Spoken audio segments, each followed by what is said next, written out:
ఒకసారి రా నాతో ప్రకృతిలోకి. ప్రకృతి కోసం రాసిన ఈ కవితను ఒకసారి చూద్దాం.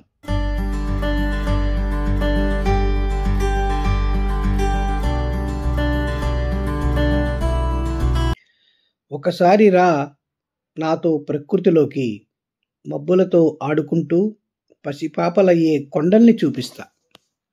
మేఘాల తుంపరలతో మమేకమయ్యే పచ్చదనాన్ని గ్రోలిస్తా. రా ఒకసారి నాతో సహజత్వమే అమ్మతనంగా పెరిగిన అమృతాన్ని కోసిస్తా. పాముల్లా మెలితిరిగే దారుల్లో, వాటిని ముంగిసలా మింగేసే లోయల్లో నడిపిస్తా, నవ్విస్తా, నర్తింపచేస్తా. ఒక్కసారి అద్భుతాల్ని చూపించే అందాలకు దాసోహం చేయిస్తా. అంతలోనే భయపెట్టే ప్రళయాలను తట్టుకోవడం నేర్పిస్తా.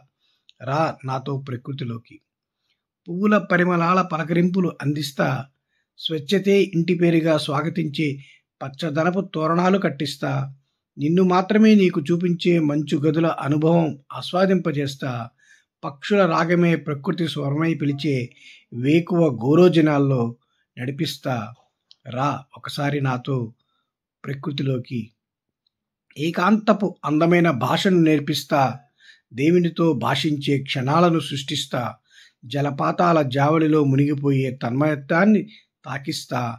అమాయకత్వమే ఆభరణంగా సాగే గిరిజనుల జీవితాల ఆనందపు నృత్యాన్ని చూపిస్తా. రా ఒకసారి నాతో ప్రకృతిలోకి. ఇవన్నీ చూశాకే నేనెంత అదృష్టవంతుడినో తెలిసింది. ఇవంతా ఆస్వాదించాకే నా చెంత ఎంత అద్భుతం ఉందో తెలిసింది. అందుకే ఈ ఐశ్వర్యం మీది కూడా అని చెప్పాలని ఉంది. ఈ అద్భుతాలు మీకోసం కూడా అని నిరూపించాలని ఉంది. దానికోసమే అంటున్నానిలా. రా ఒకసారి నాతో ప్రకృతిలోకి.